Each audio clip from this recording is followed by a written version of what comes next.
Bom, agradeço, professor Renato. Foi muito bom mesmo. Bem divertido, muito boa discussão. Vou chamar aqui a mesa da manhã, que vai discutir contencioso administrativo, a situação atual e perspectivas com a reforma tributária, que vai ser presidida pelo auditor fiscal e presidente do Conselho de Contribuintes do Estado do Rio de Janeiro, Álvaro Marques Neto, a quem chama a mesa.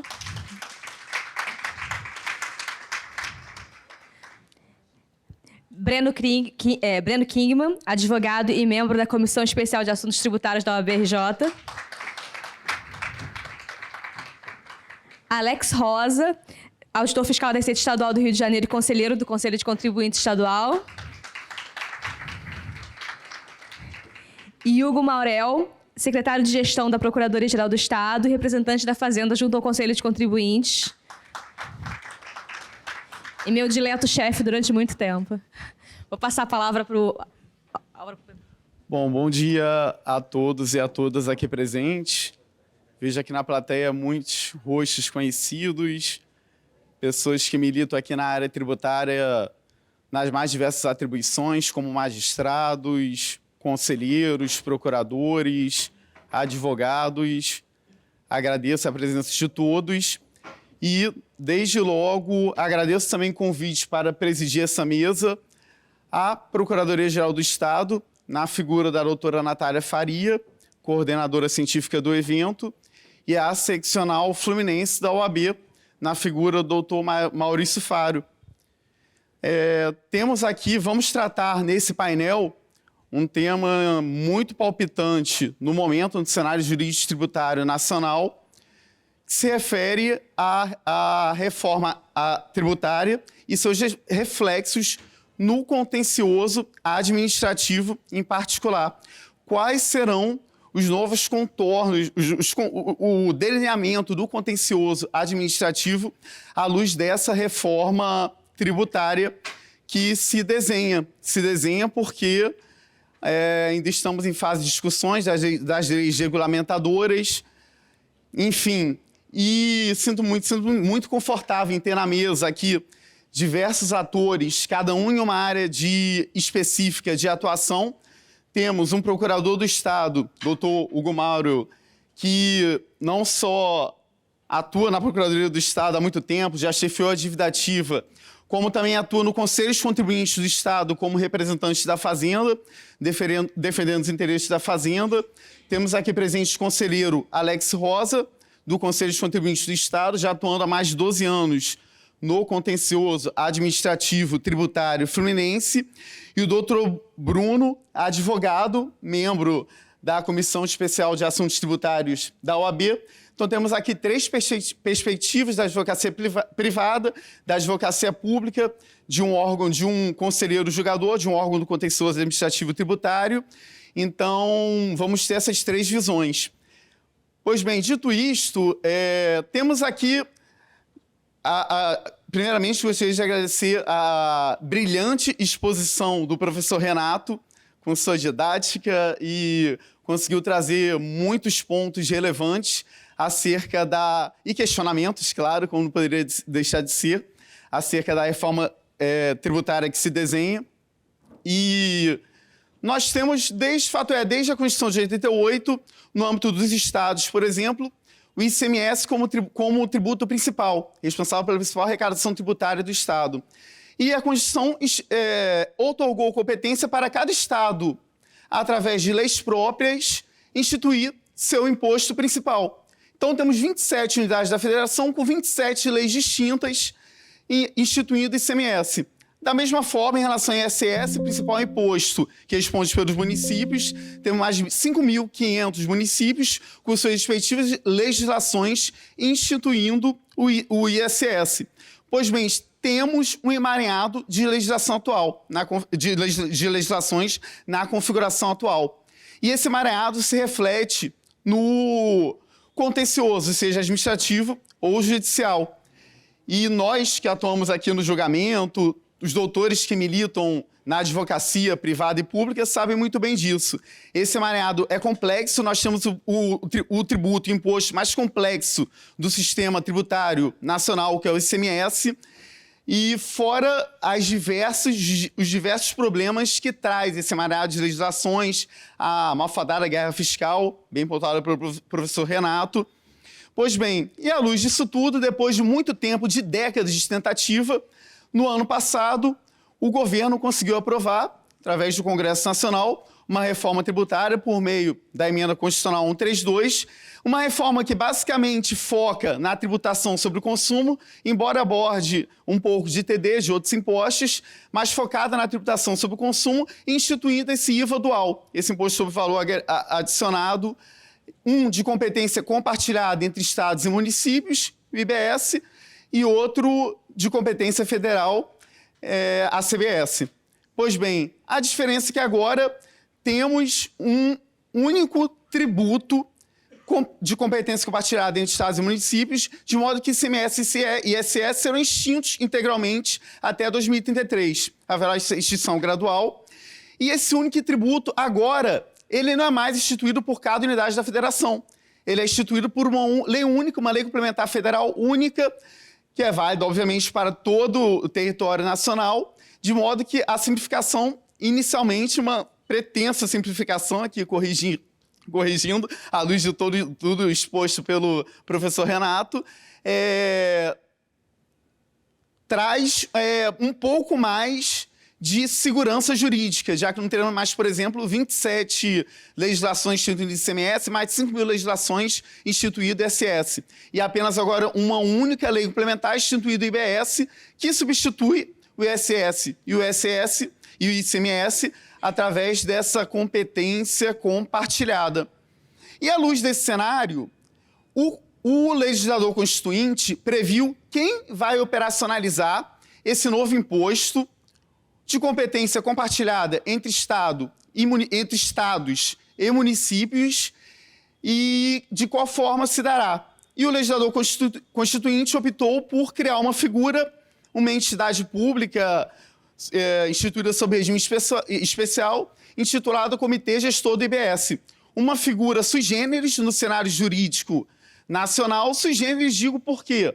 Porque a própria legislação, não só a emenda constitucional que a previu, como a legislação que se desenha, que regulamenta esse comitê gestor, atribui a esse comitê independência total, técnica, administrativa, financeira, orçamentária, e deixa claro que não há qualquer subordinação desse comitê gestor à administração pública. Não há qualquer subordinação hierárquica, não há qualquer vinculação. De modo que vejo em alguns artigos que alguns juristas chegam ao ponto de intitulado de quarto poder da República. Claro, são muitas discussões que estão surgindo à luz do que se delineia. As competências estão sendo atribuídas a esse comitê gestor por meio da lei complementar, do projeto de lei complementar 108, que veio para regulamentá-lo por força da Emenda Constitucional 132. Então, nesse cenário, por meio desse comitê gestor, que possui diversas atribuições, dentre elas arrecadar o imposto, distribuir o produto da arrecadação, arrecadar o IBS, distribuir seu produto da arrecadação entre estados e municípios, coordenar a fiscalização entre estados e municípios e, dentre essas atribuições, temos a que nos interessa nesse painel, que é decidir o contencioso. Nós sabemos que em todos os estados nós temos tribunais administrativos próprios, à luz da configuração atual, para decidir em relação aos seus tributos de sua competência, notadamente o ICMS, aquele principal. E agora que a Constituição atribuiu, por meio da Emenda Constitucional 132, competência para o Comitê Gestor do IBS decidir o contencioso, como ficarão esses tribunais administrativos? Como será delineado o IBS, o contencioso do IBS, à luz dessa nova realidade trazida pela Emenda Constitucional 132? São muitos questionamentos. Temos aqui 3 expositores brilhantes que vão certamente trazer não só esclarecimentos, como dúvidas, naturalmente, porque, como disse, temos projetos de lei em andamento. Para que os senhores tenham uma ideia, o PLP 108, projeto de lei complementar, que regulamenta e institui o comitê gestor, eles tramitam no Senado, tivemos o texto base dele aprovado. Na Câmara dos Deputados, tinha o texto base dele aprovado. Já no Senado, 1.500 propostas de emendas, antes de chegar lá, para que os senhores tenham ideia do tamanho, da força, da discussão, dos lobbies naturais que surgem no Congresso Nacional acerca desse comitê gestor, dessa figura sui generis, que o meio jurídico já discute até sua natureza jurídica. E, enfim, então, à luz de todo esse cenário, vamos debater qual será o futuro do contencioso administrativo tributário em relação ao IBS, esse tributo que veio substituir ICMS e ISS, à luz de sua configuração atual, comparando com o que se espera por meio desse novo delineamento trazido pelo projeto de lei complementar 108, que intenta regulamentar esse contencioso do IBS por meio do comitê gestor do IBS. Dito isto, passo a palavra ao força do hábito, conselheiro Alex Rosa, mais o nosso expositor Alex Rosa.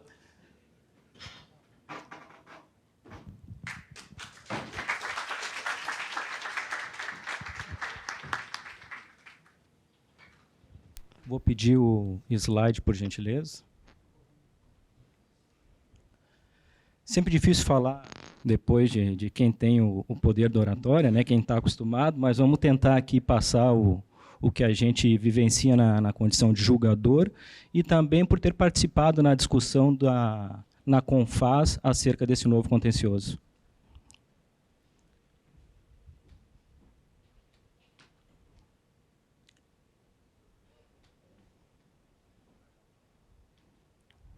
Consegue?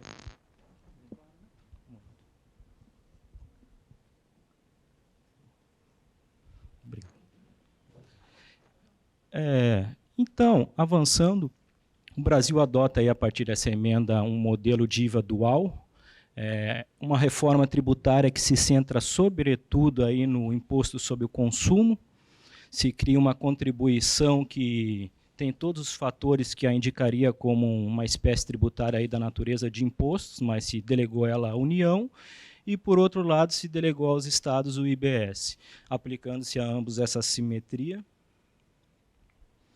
É um imposto sobre consumo no nosso ordenamento, historicamente, sempre teve a sua competência reservada a estados e municípios, tentou-se manter isso, assegurando a esses entes aí uma autonomia para fiscalizar, lançar, cobrar e representar esse imposto administrativo e judicialmente, e, ao mesmo tempo, se delegou a um ente com uma nova natureza jurídica, o Comitê Gestor do IBS, a competência para decidir o contencioso administrativo tributário.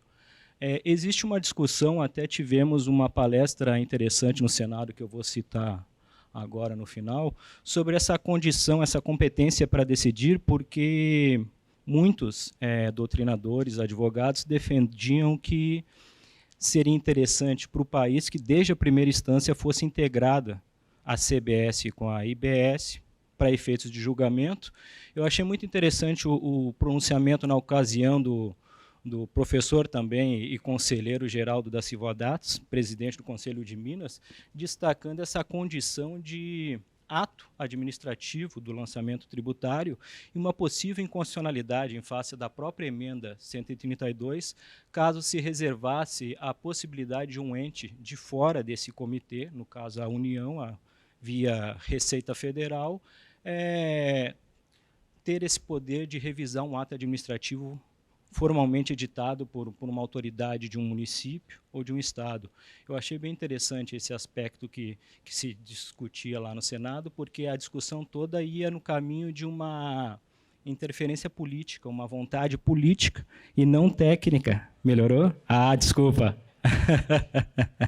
Então, houve uma reunião do Senado onde, basicamente, havia vários palestrantes nessa audiência pública e um único, pelo que eu vi, defendia a possibilidade e a efetividade do comitê gestor. Todos os outros batiam em cima dessa questão de que a dicotomia entre julgamento de CBS e IBS derivaria de uma questão política, de uma vontade dos estados de afastar a Receita Federal desse julgamento, mas o presidente do Conselho de Minas trabalhou muito bem tecnicamente em cima dessa condição de que o ato administrativo editado por um município e por um Estado, ele somente poderia ser revisado validamente por um ente que tivesse aí uma competência relacionada a esse município e Estado. E nesse caminho foi editado essa lei agora, está sendo discutida o projeto de lei 108, criando o comitê gestor, justamente um órgão que ele participa julgando, aí ele participa com representação de estados e municípios, se discutia na Confas qual seria a natureza jurídica desse novo ente, e as teses predominantes é que ele seria o próprio estado e município lá representado. Então não haveria esse vício de ilegalidade, inconstitucionalidade, um ato administrativo ser, de fato, revisado por esse ente. Eu estou apanhando aqui que eu não estou acostumado, 1000 perdões. Então, nós temos já uma transição célere já para a partir de 2026 para o IBS. Inicia-se a cobrança a uma alíquota incipiente de 0,1%, inicia-se toda a roda administrativa com obrigações principais e acessórias para esse novo tributo. Também se inicia a cobrança da CBS, e aos poucos, aí, a partir de 2033, teremos a extinção para aquilo que nos interessa aqui do IBS, do ICMS e do ISS. A discussão sobrevirá sobre as alíquotas, conforme o professor Renato já adiantou, mas teremos um período aí onde vigorará IBS, vigorará o ICMS, e nas nossas discussões lá dentro da Confas, uma preocupação que tinha era em relação aos conselhos atuais, como se daria essa estrutura, se ela seria mantida, se ela seria suprimida. Nós temos uma realidade onde o ICMS ele vai poder ser lançado pelo menos até 2037. Para quem milita na área sabe que há uma diferença aí de decadência para obrigação principal, para obrigação acessória. Há casos onde o auto de infração lavrado ele é nulo por um vício de natureza formal, então haveria possibilidade de refazimento. Então, em relação ao ICMS, é muito factível que estejamos na década de 2040 e discutindo esse imposto. Hoje, no Conselho de Contribuintes aqui do Rio, é muito comum processo com mais de 5 anos, até mais de 10 anos sendo julgado. Então, a realidade é que os conselhos de contribuintes na moldura atual, eles vão subsistir para o ICMS, eles vão subsistir para os outros impostos, IPVA, ITCMD para nível estadual, demais impostos para níveis municipais. Então, não haverá uma supressão dessas instâncias julgadoras. E também temos no Rio uma peculiaridade, que são as receitas não tributárias, sobretudo aí na área de petróleo, que envolve valores bastante significativos e que também demanda aí a constituição de litígios na esfera administrativa.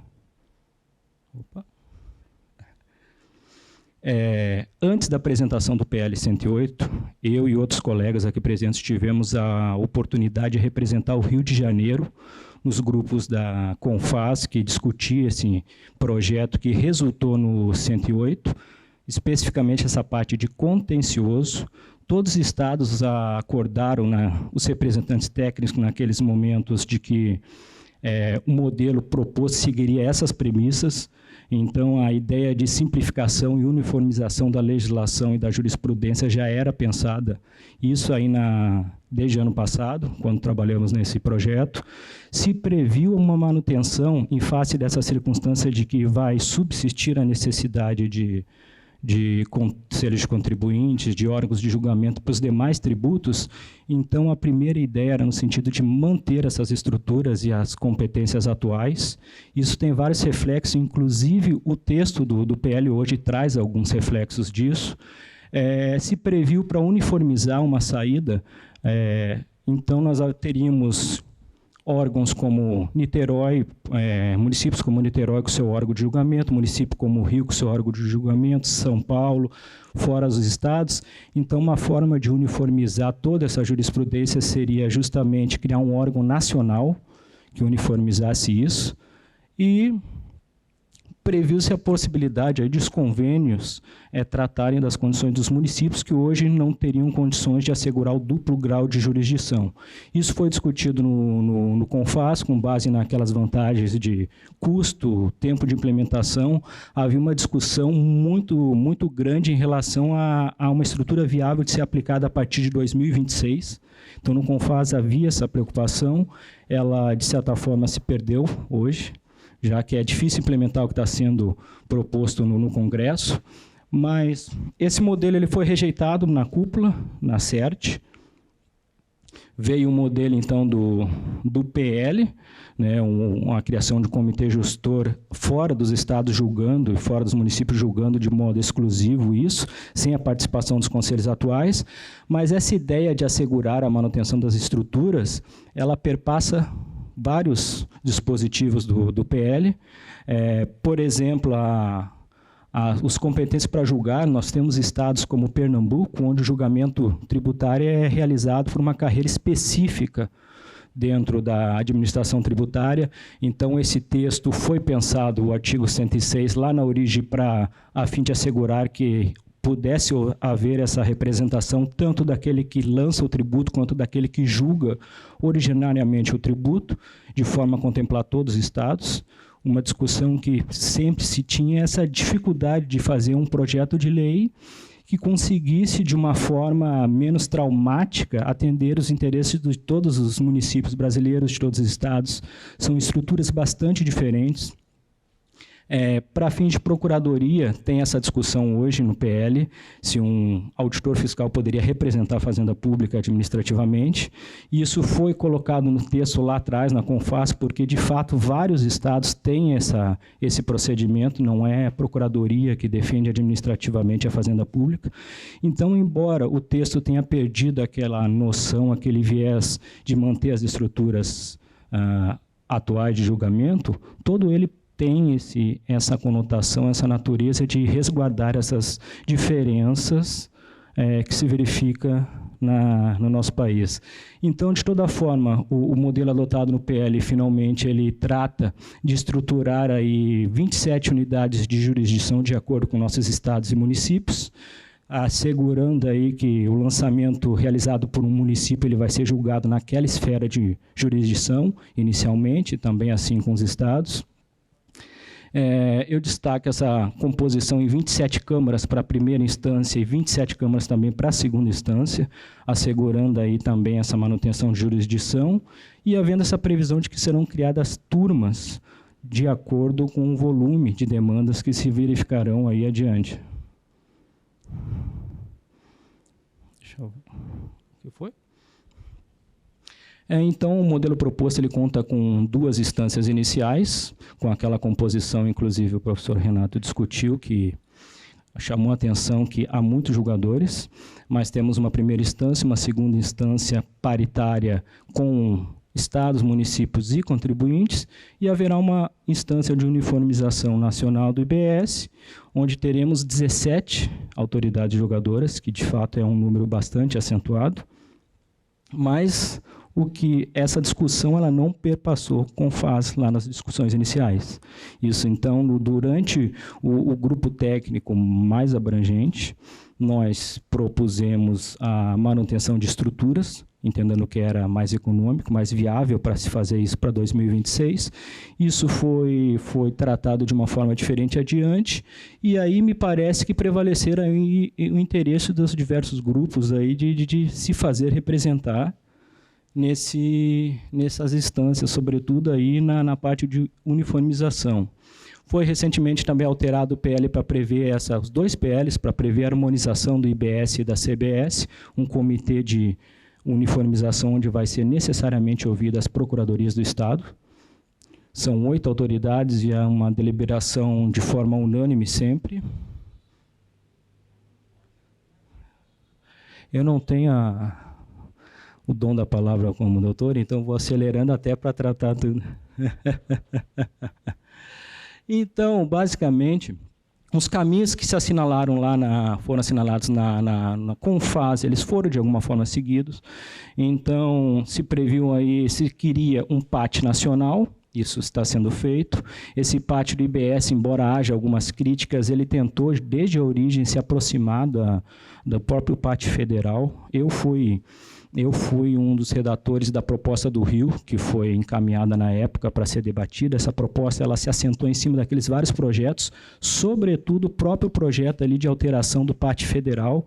Foi uma base muito forte para o Rio de Janeiro levar a discussão lá. E já nesses projetos nós tínhamos as questões de provimentos vinculantes, recursos, tudo isso foi adotado. A ideia, embora tratando do IBS, era já deixar um espaço pronto aí para que se houvesse uma quase equiparação com a CBS dessa parte procedimental.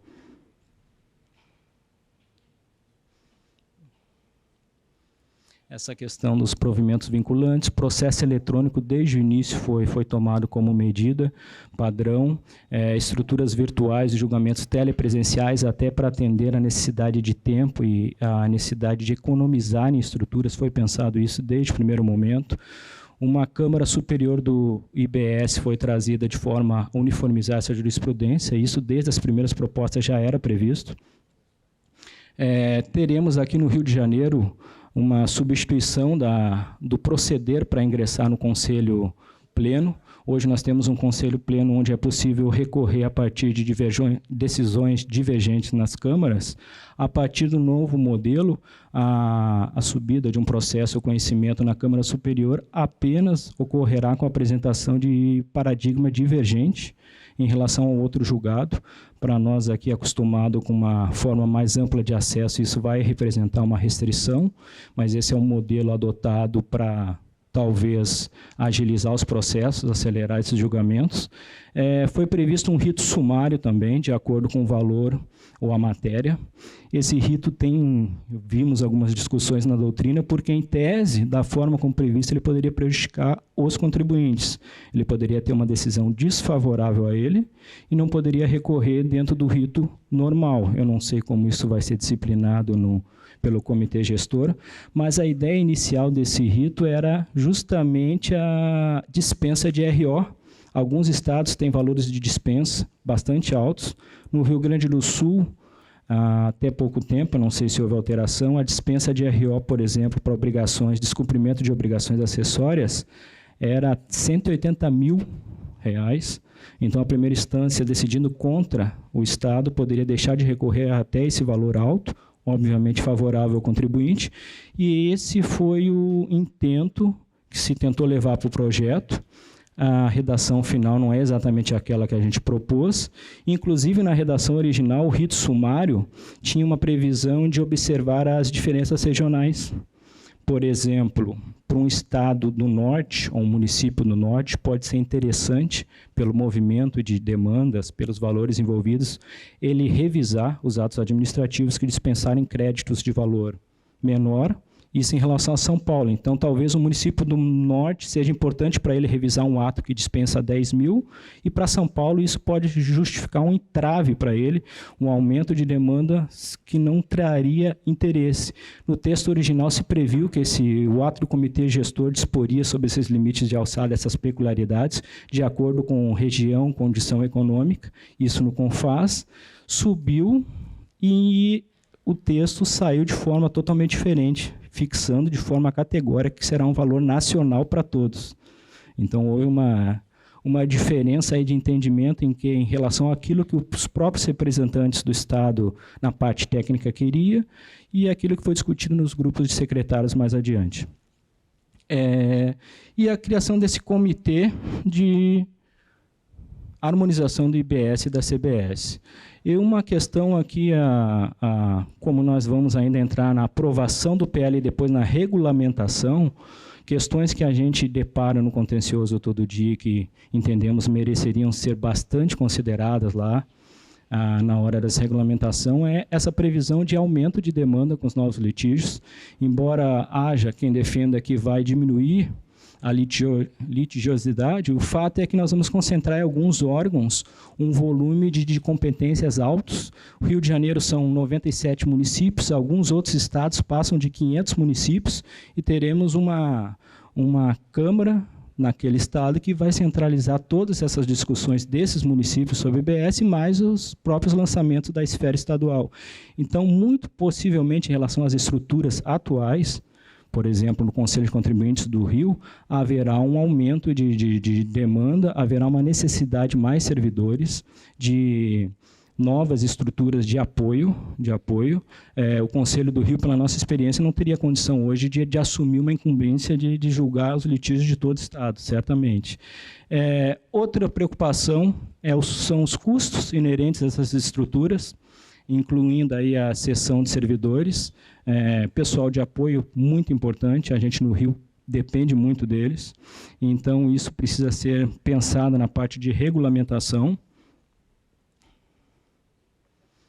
O tempo de implementação, isso era uma preocupação que tínhamos lá no Confase e que, como eu disse, parece que se perdeu.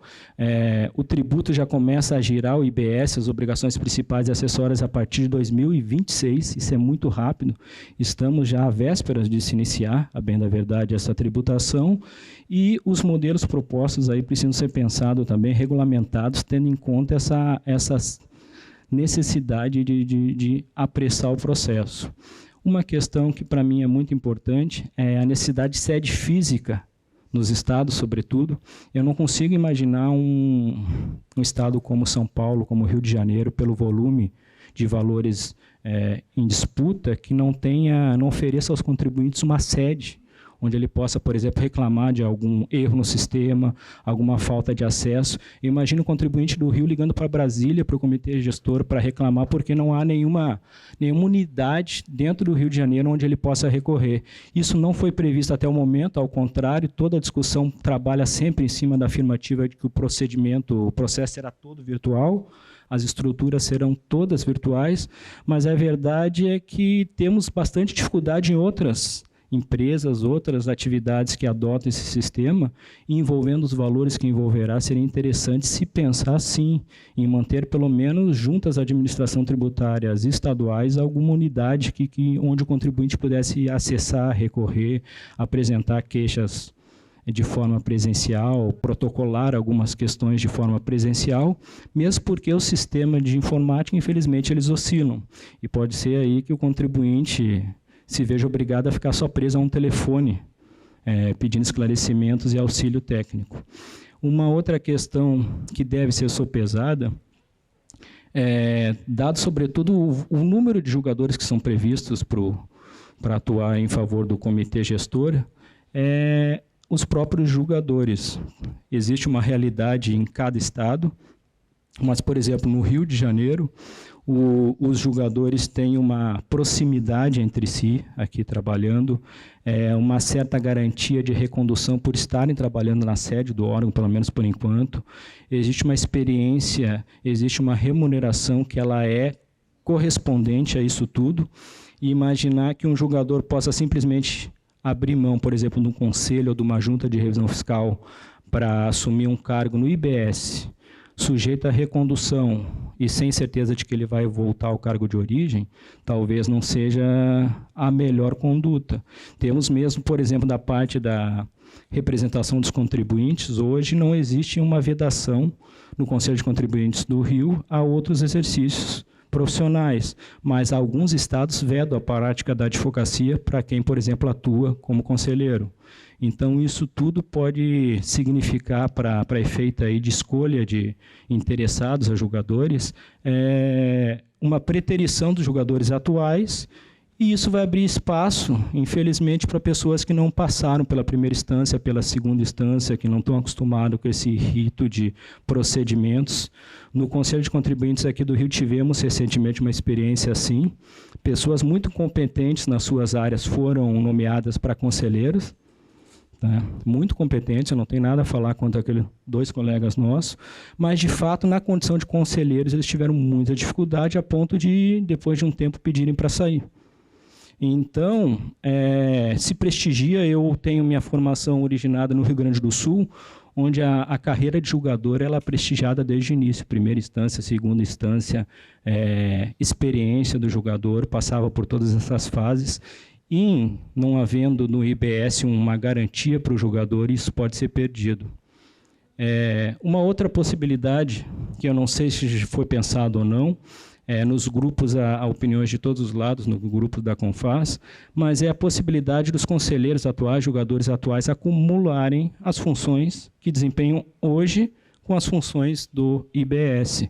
Isso não tem regulamentação ainda, isso precisa ser pensado, porque o problema seria o acúmulo de trabalho aí e não se dar conta desse volume de processos, volume de litígios.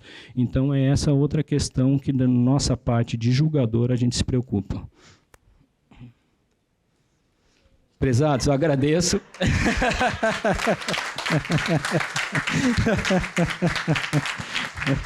Procurei ser rápido, ser breve, eu não tenho toda a palavra. Mas agradeço muito a presença de todos. Obrigado, doutor Alex, pela brilhante exposição. Doutor Alex, posso dizer sem qualquer margem de dúvidas de que, no âmbito do Estado do Rio de Janeiro, é uma das pessoas que mais detém conhecimento das discussões acerca da reforma tributária, porque ele integra grupos de trabalho e acompanha desde a fase antecedente à promulgação da emenda constitucional 132. E muitas das propostas por ele encaminhadas foram acolhidas por comissões do parlamento, inclusive. Então, uma pessoa que pode falar com muita competência e propriedade, como fez, e deixou claro aqui os diversos problemas práticos ao se concretizar esse comitê gestor do IBS, podem surgir, que ainda não são previstos por parte do legislador naturalmente, e conseguiu trazer muito bem isso. Aqui apenas acrescendo um ponto que me parece bem interessante, que foi invocado pelo doutor Alex em sua exposição, e que o doutor Maurício Faro expôs em sua breve apresentação no início, e que me parece muito irrelevante. O projeto de lei implementar 108, ele uniformiza o processo administrativo tributário, suas normas. Hoje em dia, nós não temos essa uniformização que era reivindicada há anos. Uma lei de caráter nacional. E ele uniformiza de modo que já prevê a contagem de prazos, doutor Maurício, em dias úteis, a suspensão de prazos processuais na forma do CPC no fim do ano, aquele mês, para que os advogados possam gozar de suas férias. Então, ele uniformiza, impõe, então vale em todo o território nacional, e na linha do próprio CPC, como o Estado do Rio já havia feito há alguns anos, como Vossa Senhoria disse, será feito pelo município do Rio na próxima semana, mas o IBS traz, nesse lado, me parece um aspecto muito positivo, uniformizar o processo administrativo tributário no âmbito desse imposto. Bom, dito isto, chamo agora o doutor Breno Kingman, advogado, mestre, membro da Comissão Especial de Assuntos Tributários da OAB, e agora teremos, sobre outro prisma de um advogado privado, sua visão acerca da reforma tributária e suas eventuais críticas e questionamentos. Tem a palavra.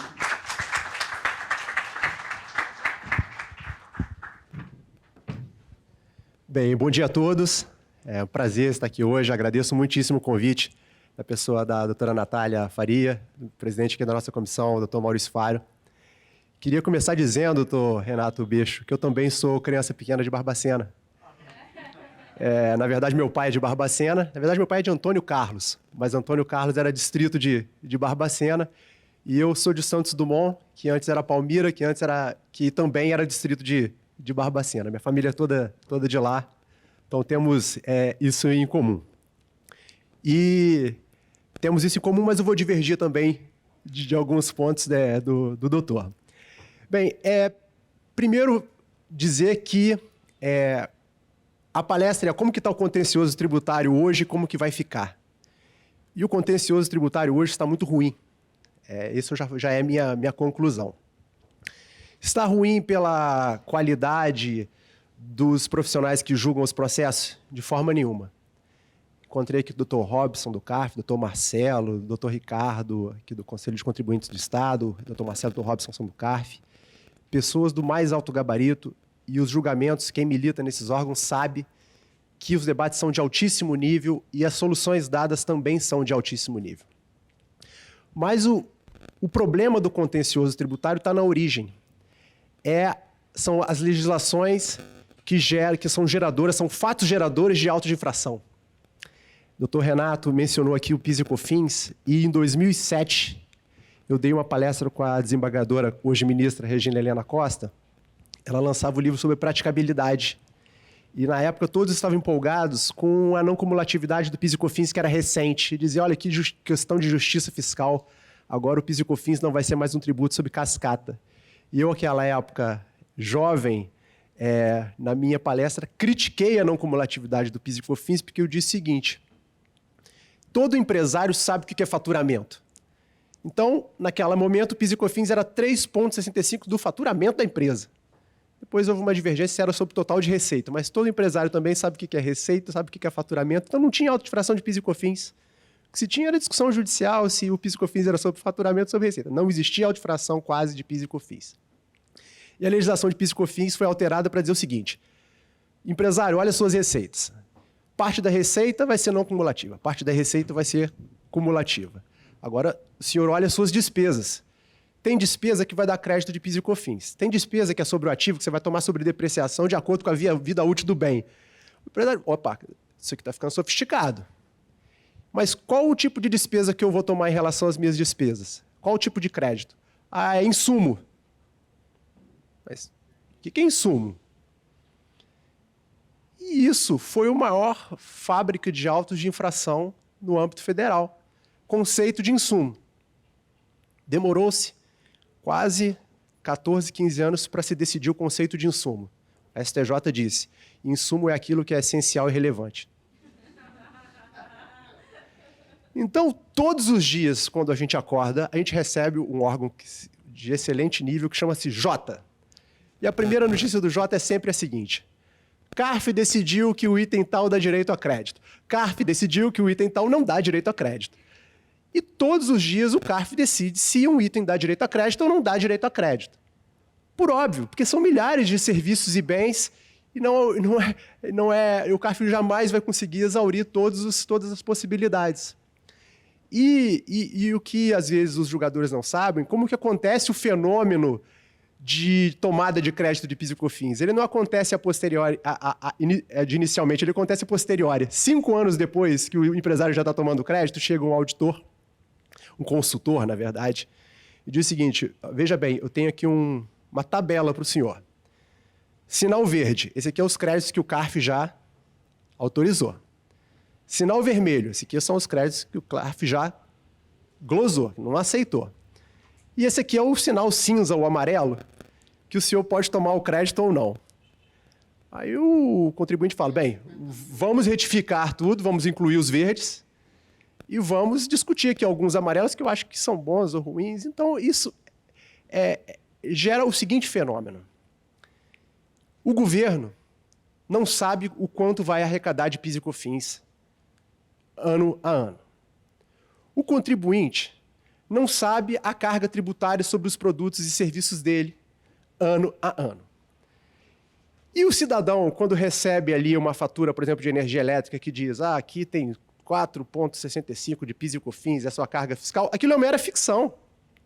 Porque a carga tributária no Brasil só é definida depois de terminado o processo administrativo judicial. Só ali vai se estabelecer a carga tributária. O professor José Márcio Camargo, que é um especialista em relações trabalhistas e foi um dos autores do projeto de reforma trabalhista, ele diz o seguinte, olha, no Brasil só se sabe o custo do trabalho depois de encerrado o prazo de prescrição por uma ação, por uma reclamação trabalhista, porque sempre tem reclamação trabalhista, então o custo do trabalho só acontece só a posteriori. É a mesma coisa aqui, a carga tributária de qualquer contribuinte brasileiro só é definida após o fim do contencioso tributário. Mas o problema está limitado ao PIS e COFINS? Não vamos falar agora de ICMS. Imagine, nós somos especialistas em matéria tributária, agora imagine o empresário se enfrentando as seguintes questões desde 88. O ICMS faz parte da sua própria base de cálculo. Faça a conta. O senhor importou por um porto, mas a destinação física do bem é uma, a destinação jurídica do outro. Para onde se paga o ICMS? Fato mencionado pelo Dr. Renato Beixo. O senhor tem um benefício fiscal, mas o seu benefício fiscal, apesar de estar aprovado na lei, é ilegal. Em relação ao que o senhor toma de crédito, bens intermediários, o que é bem de uso e consumo, o que é bem intermediário? Aí ele cita pareceres do Rubens Gomes de Souza, de esferas de metal que se colocava em betoneira de cimento para se dizer que aquilo tomava crédito. Ou seja, questões de década de 60 que até hoje não foram decididas. E são os autos de infração que a gente lida diariamente nos conselhos de contribuintes, no CARF. Exclusão do ICMS da base do PIS e COFINS. Aí agora tem a exclusão do PIS e COFINS da base do ICMS. O ISS do PIS e COFINS e o PIS e COFINS do ISS e as teses filhotes. E aí se chega na seguinte situação. Precatórios de devolução de tributos aos 1.000. Por isso que não consegue pagar em dia. Modulação de efeito. Por que tem modulação de efeito? Pela mesma razão. Né? Ele não sabe o que ele vai arrecadar, o que ele vai ter que devolver. Agora, nova tendência, vedar a compensação. Bem, o sujeito conseguiu a restituição, mas eu vou tentar fazer com que a compensação aqui não seja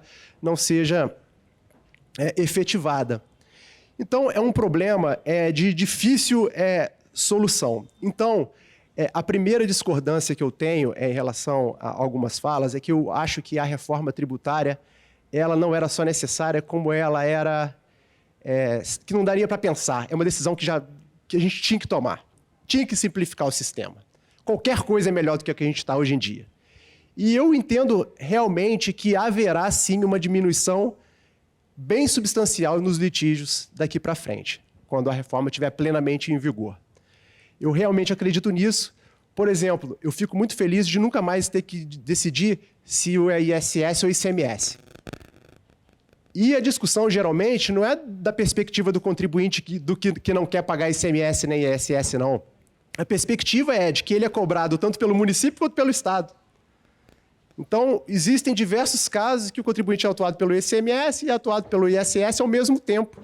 E tem hora que ele paga parte do ISS, parte do ICMS, porque ele diz, não, então aqui uma parte é mercadoria, outra parte é serviço, deixa eu tentar agradar todo mundo, não agrada ninguém.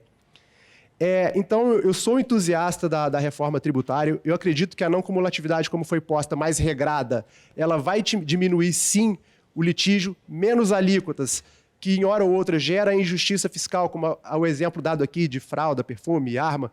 Ele gera injustiça fiscal, mas de outro lado ele também gera simplificação e com isso, menos litigiosidade. E aí vamos falar então do tema, sobre o contencioso tributário atual e a perspectiva. Muito se falou aqui, muito bem falado, sobre a questão do comitê gestor, mas eu queria dar um outro enfoque.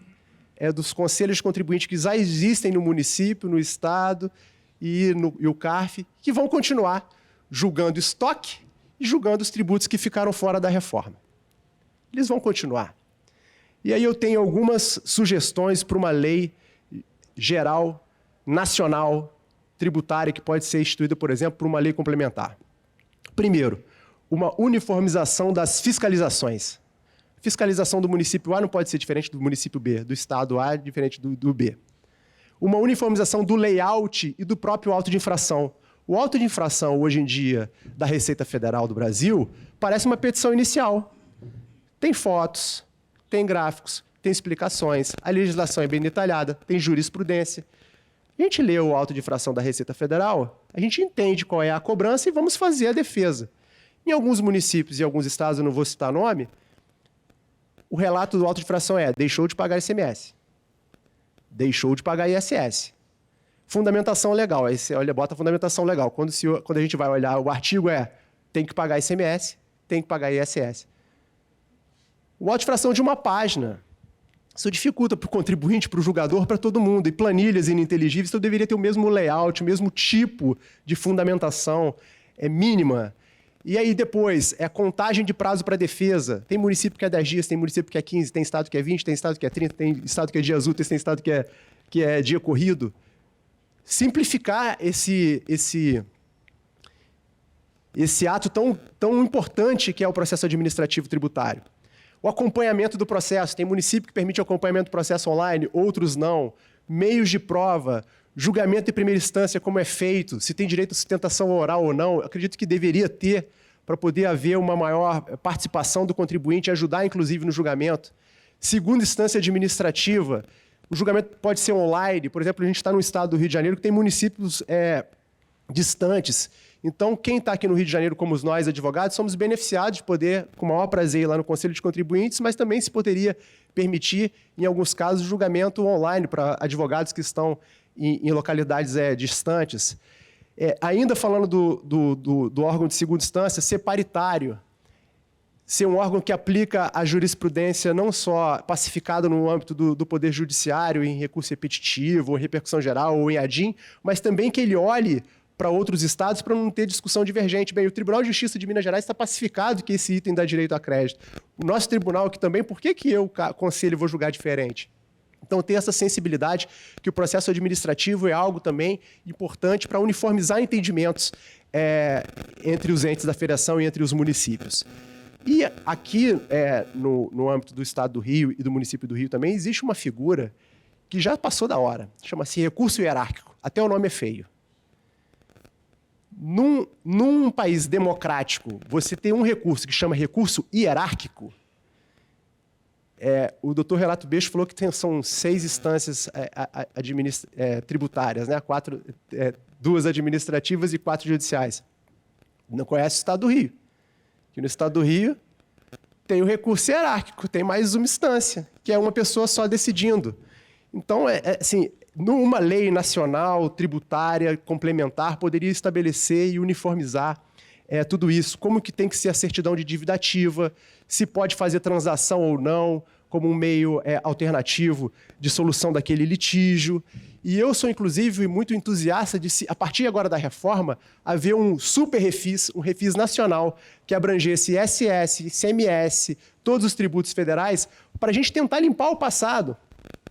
Um refis nacional que desse descontos especiais, que permitisse você escoar esses créditos de ICMS, que são de uma solução sem fim, precatórios. Já que a gente vai ter o tributo novo, para que a gente vai ficar falando de ISS, de ICMS durante 10, 20 anos? Vamos tentar limpar esse contencioso com um grande projeto de um refis. E aí, já encaminhando para o final, eu entendo o seguinte, que, primeiro, essas ideias podem parecer distantes, você falar de um processo nacional tributário, mas ninguém discute se existe lei de execução fiscal para cada município ou para cada estado. A lei de execução fiscal é única, por exemplo, uma lei ordinária. Processo civil, o Código de Processo Civil também é único para todo mundo. Então, por que tem que ter o processo administrativo? Cada município tem o seu processo administrativo, cada estado tem o seu processo administrativo. E eu não estou falando do futuro, não, de IBS e CBS, não. Estou falando de agora. Porque a gente vai ter ainda mais 20, 30 anos julgando estoque de processos antigos. E afora os tributos que ficaram de fora da reforma. Então, já concluindo, eu queria dizer o seguinte, a gente precisa melhorar nosso ambiente de negócios para ontem. A carga tributária das empresas não é só a alíquota nominal dos tributos, é também os autos de infração, o percentual de multa que foi cobrado, se tem Selic, se tem IPC, se tem tudo, qual foi o desfecho daquele processo, se foi bem julgado, quanto tempo ele demorou para ser julgado. Alguns conselhos municipais demoram 10, 12, 13 anos para julgar um recurso. Isso não é possível. Então, dizer, então, que a gente entende que em alguns municípios e alguns estados há uma deficiência de estrutura administrativa, mas a gente entende também que hoje com a tecnologia e com o avanço da legislação e com bons exemplos, a gente pode melhorar bastante esse cenário e ter um contencioso tributário muito mais moderno. E agradeço a presença dos senhores. Muito obrigado.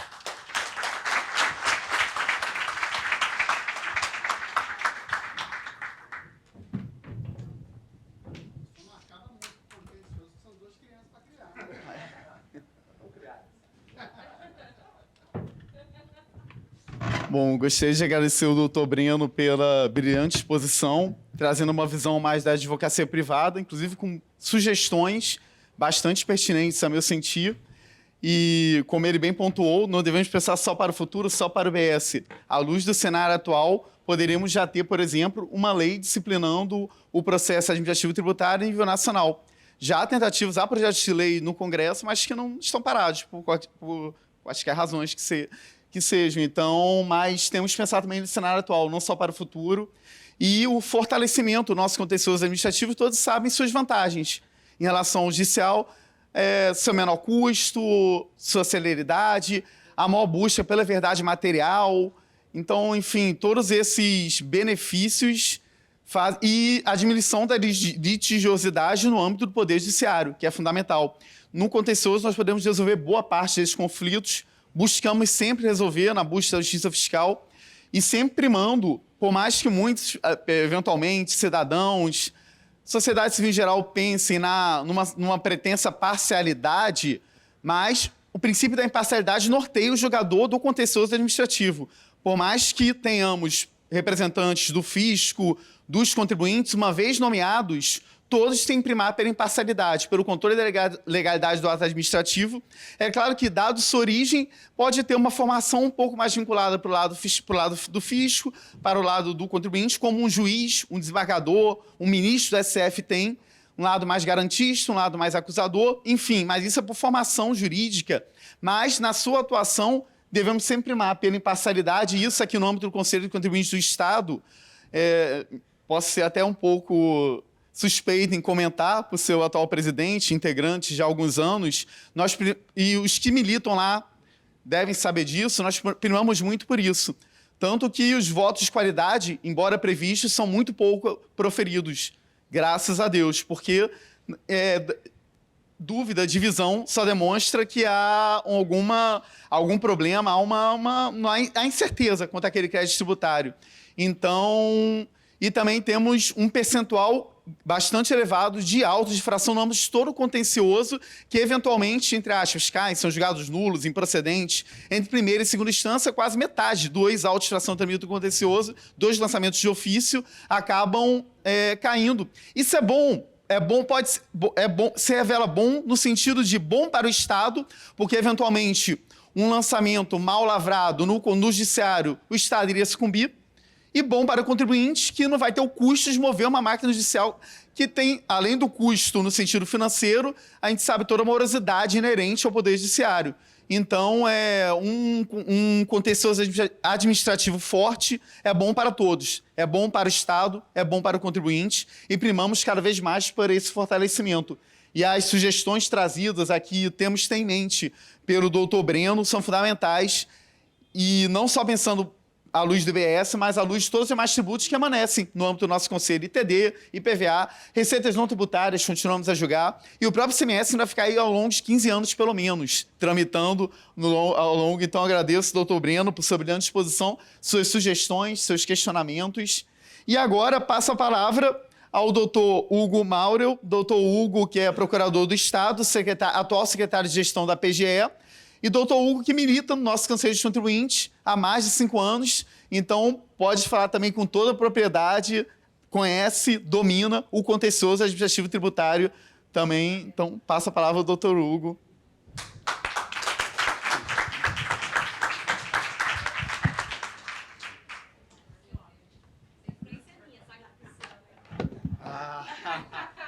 Você me conhece, sabe que isso não é a minha origem, né?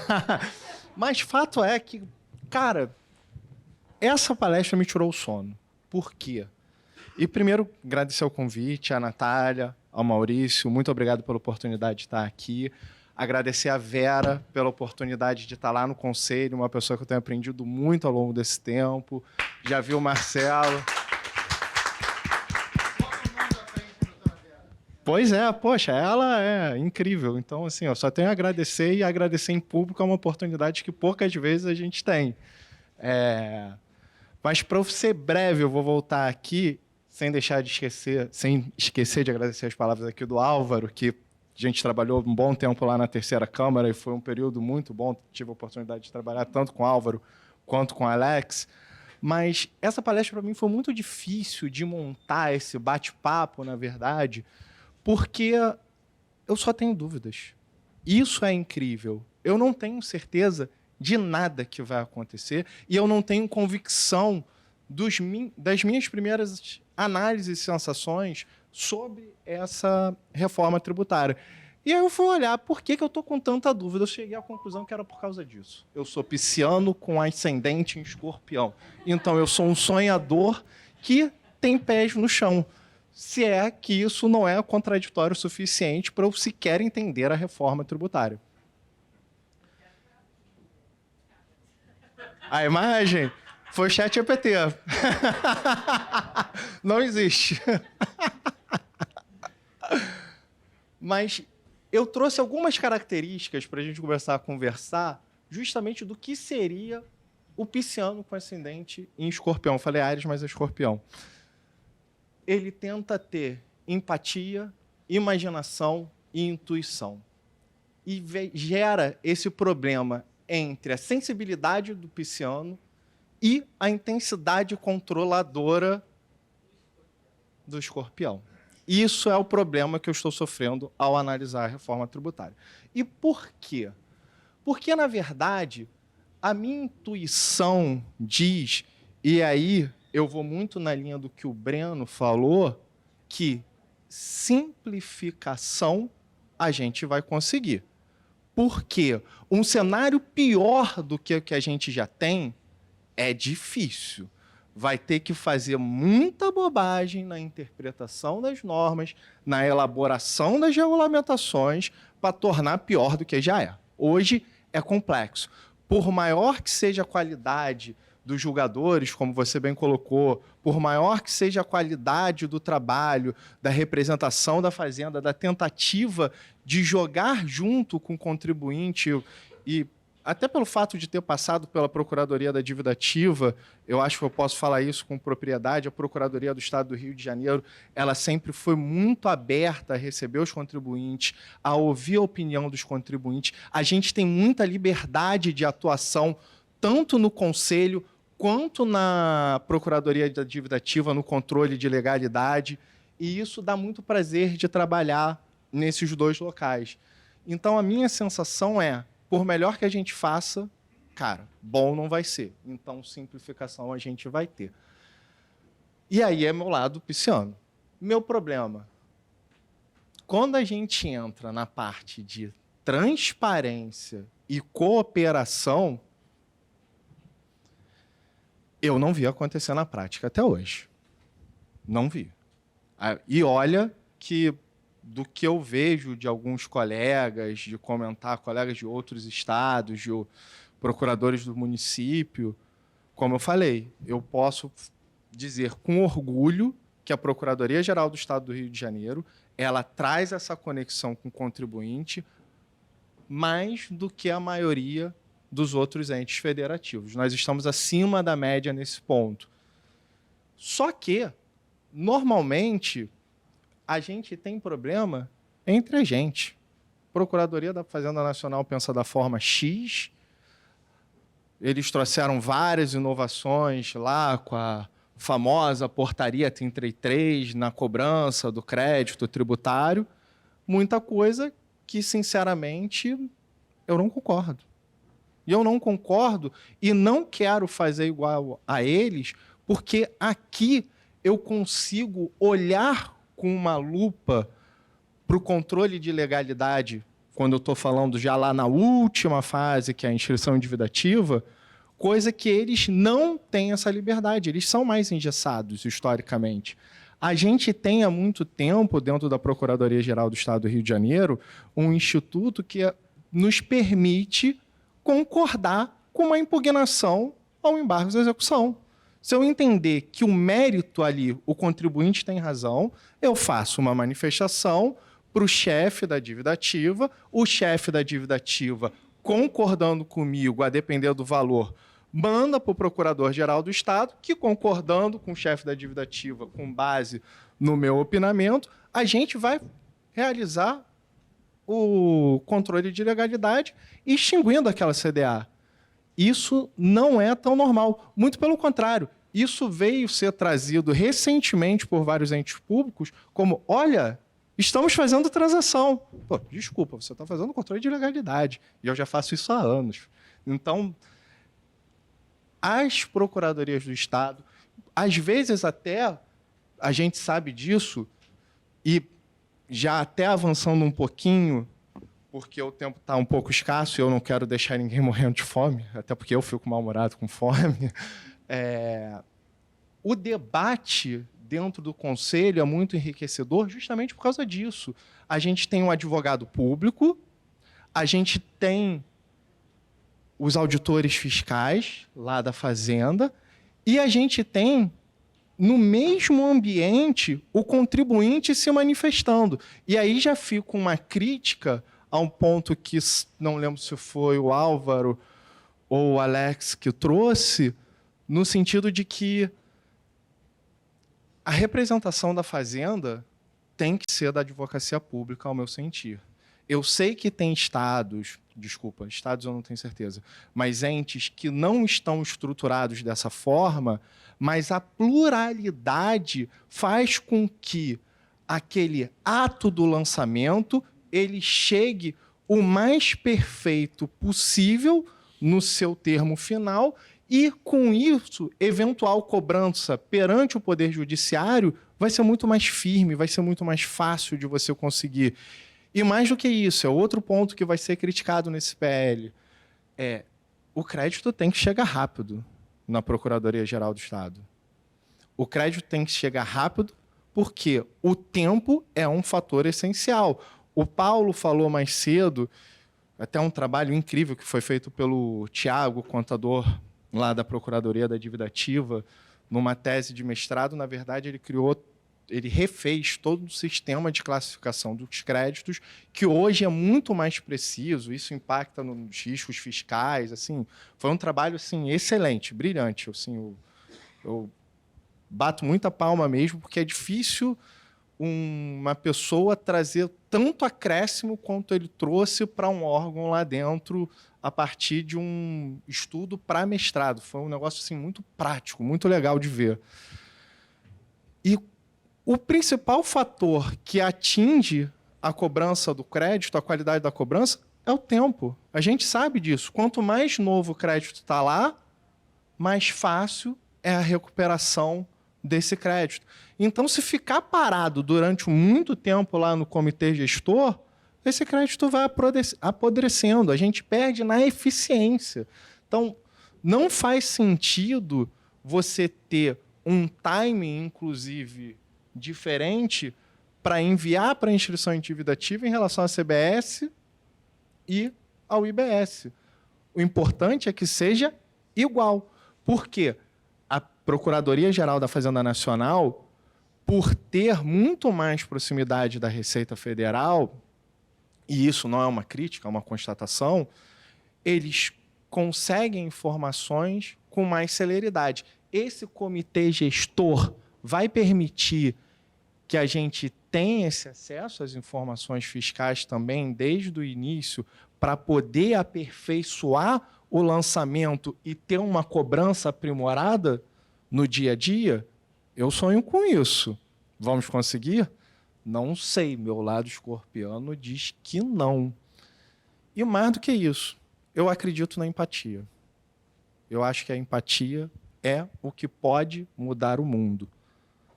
Mas a gente vai passar a ter empatia entre as instituições mesmo? Porque a gente ter a empatia com o contribuinte, eu não acho tão difícil. Na verdade, eu não entendo aqueles que não têm, sendo bem sincero. Meu lado pisciano, novamente. Mas faz todo sentido. E antes mesmo dessa onda das negociações na área tributária, uma mera abertura que a gente fez lá, né, Natália, de ampliar os canais de comunicação com o contribuinte a partir de um e-mail específico, colocar mais gente no atendimento ao público, alguns investimentos que a gente foi conseguindo ao longo do tempo com a administração da Procuradoria, isso já deu um claro acréscimo na recuperação do crédito. E eu não estou falando de nada tecnológico, não. É e-mail mesmo, um telefonezinho específico lá para ligar, uma organização melhor, só isso, nesse sentido, né? Que a gente só consegue com investimento. Não é que não tenha se tentado lá atrás. Obviamente, isso era claro que daria certo, mas isso me faz não entender o porquê não essa parte empática com o contribuinte. Mas, infelizmente, tem gente que se sente competindo. Assim, não, a recuperação da... Sei lá, vou citar a PGFN só porque eu falei. É muito maior percentualmente, não é, na prática, do que de todos os outros entes federativos. Cara, a gente não precisa dessa competição, muito pelo contrário. Cresce a recuperação do crédito quando todos agem em conjunto, porque eu também posso compartilhar as minhas informações. Isso já está previsto no CTN hoje. Assim, a gente não precisaria de uma reforma tributária para isso. E aí eu trago uma frase que a Natália falou no início, que é: a gente precisa de um ambiente... Deixa eu só achar aqui que eu anotei direitinho. De um ambiente de negócios saudável. E aí, isso o contribuinte também quer, a não ser que seja um fraudador, um devedor quanto mais, ou coisa do tipo. Então, não vejo como ter resistência à reforma tributária nesse aspecto. O que vai depender é mesmo das pessoas se sentirem acolhidas dentro do comitê gestor e, mais do que isso, poder ter uma uniformidade em relação ao que vai acontecer lá com a CBS do outro lado, que é fora do nosso comitê gestor do IBS. Foi uma opção. Eu tendo a dizer, aí, nas dúvidas, que foi a melhor opção, pelo menos a melhor opção possível, mas se a gente fosse pensar só no aspecto da simplificação, de fato, você já tratar dos dois ao mesmo tempo, desde a primeira instância, talvez você tivesse mais simplificação. Mas o risco ao federalismo fiscal talvez fosse maior também. Então, essa ponderação, talvez, não tenho certeza, como eu disse lá no início, mas me pareceu um pouquinho mais razoável. Até trazendo acréscimo, sem querer fazer spoiler do que vai vir na parte da tarde, a ideia do professor... Ai, meu Deus, agora me fugiu o primeiro nome dele. Renato, obrigado. No sentido de que o STJ, no aspecto do contencioso judicial, poderia fazer esse papel de uniformização, também resolve bastante. Ainda tenho 2 minutos. E aqui eu só trago mais a questão de que o IBS e o CBS eles são tributos siameses, então não faz sentido você trazer tratamentos muito díspares. É óbvio que tem uma peculiaridade ou outra que pode ser tratada nas regulamentações. E a grande pergunta é: essa proposta realmente simplifica? Eu acho que, em relação a gente tem hoje, a resposta é sim, na linha do que até o nosso representante dos contribuintes aqui trouxe a sua fala. Os recursos estão bem simples, a gente tem o recurso de ofício, o recurso voluntário, agora tem esse recurso de uniformização numa terceira instância e, na verdade, com um nomezinho diferente, talvez para evitar eventual divergência, se isso deveria existir na esfera administrativa ou não, veio o pedido de retificação, que nada mais é do que os nossos embargos de declaração. Aqui a gente tem só, o Alex já passou por isso, mas nós temos uma primeira instância, segunda instância, depois tem a nossa terceira instância, que é a instância de uniformização de jurisprudência, e aqui tem um acréscimo bem legal. A gente vai olhar mais para os precedentes. Eu até estava conversando com o Álvaro antes de iniciar o evento, e ele estava falando que uma das coisas que ele gostaria de retomar lá, e vem retomando, é justamente a edição das súmulas. E isso, de fato, é fundamental no cenário jurídico, não tratando só de contencioso administrativo, mas do contencioso judicial como um todo. Porque isso, sim, na minha visão, vai evitar judicialização desnecessária. Até porque, se nós conseguirmos chegar nesse cenário de cooperação com um comitê gestor forte e técnico, o judiciário, eu tenho certeza que vai olhar para o que aconteceu lá, para entender, para ver se tem que reverter ou não. Exatamente. Então, assim, até para dar suporte maior a algumas decisões judiciais que têm temas tão complexos, você ter um comitê gestor forte e cooperativo, eu acho que vai ser ótimo, influenciando positivamente no Poder Judiciário, nas decisões que cabem, sem dúvida nenhuma, ao Poder Judiciário. Mas ele tendo segurança que o trabalho lá atrás foi bem feito, a tendência é parar para querer entender, para falar, opa, por que esse contribuinte está querendo reverter isso? Lá o trabalho agora está sendo uniforme, não tem cada um falando uma coisa, está se chegando a uma decisão madura para aquele auto de infração subsistir.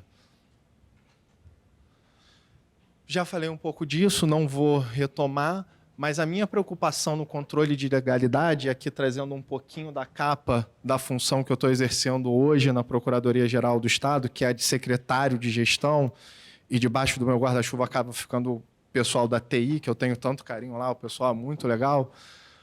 Mas, beleza, lá no comitê gestor, a gente consegue todos esses avanços, inclusive de layout padronizado do auto de infração, que eu acho que é um avanço enorme. A gente consegue um sistema único para todas as instâncias, para todas aquelas câmaras julgadoras que vamos ter lá, que o Alex bem expôs.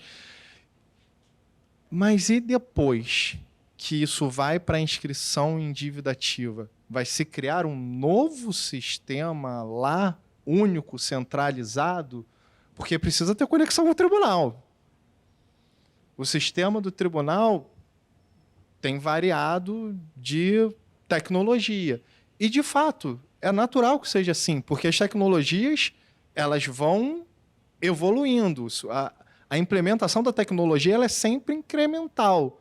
Então, vão se preocupar com a conexão com os sistemas para que isso seja feito, que a cobrança continue sendo feita com eficiência. Isso é um ponto fundamental que a gente vai ter que olhar sobre o aspecto da cooperação, o que, para mim, é um sonho. Bom, acho que essas são as principais considerações que eu queria fazer, frisando um último ponto que eu já falei, mas a representação tinha que ser da advocacia pública para continuar acontecendo essa parceria saudável que a gente vê acontecer no dia a dia do Conselho de Contribuintes. Muito obrigado.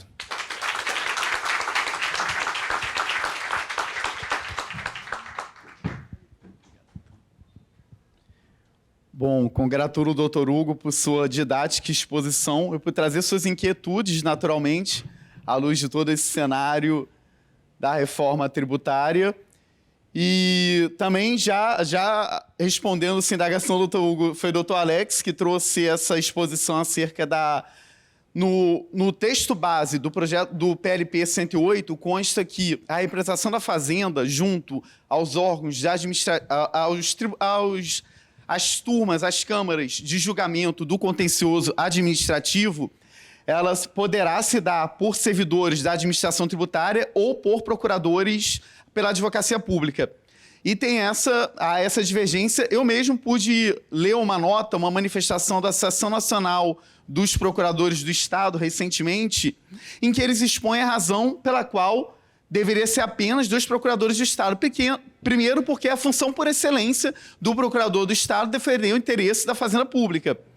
E nesse sentido, não haveria por que falar em servidor da administração tributária fazendo papel de defesa da Fazenda Pública no âmbito de um tribunal de julgamento. E sim, eventualmente, como julgador ou como autoridade lançadora, como parte, mas não como defensor. E eu também concordo com isso, que não deveria constar desse texto base. E está sujeito a emendas, e há emendas, já adianto, doutor Hugo, de associações de procuradores para que exclua servidores da administração tributária e remaneça apenas os procuradores do Estado, dos municípios, os advogados públicos em geral, como representantes da Fazenda, junto aos colegiados de julgamento no âmbito do contencioso administrativo tributário. E concordo integralmente, doutor Hugo, com sua pontuação acerca dessa questão. Bom, dito isto, o fato é que temos ainda muitas águas vão rolar até a aprovação do texto final desse projeto de lei complementar. E mais ainda que isso, é muito importante esses debates que eles se tornem periódicos, porque não só após a aprovação, até a aprovação, como após, porque a concretização desse novo cenário vai demandar a crítica, a participação de todos que militam na área tributária, no contencioso judicial e administrativo tributário. Advogados, procuradores, conselheiros, o fisco. Então, e isso certamente poderá ser alvo de eventuais ajustes no futuro de um projeto de lei aprovado no momento. Então, é isso que tinha a apresentar. Agradeço a brilhante exposição dos nossos 3 expositores aqui presentes e mais uma vez também perfeito. E mais uma vez agradeço a PGE na figura da doutora Natália Faria e a seccional Fluminense OAB na figura do doutor Maurício Faro pelo convite. E faremos um breve intervalo e retornaremos às 2h. E obrigado a todos pela atenção, pela presença. Uma boa tarde, até daqui a pouco.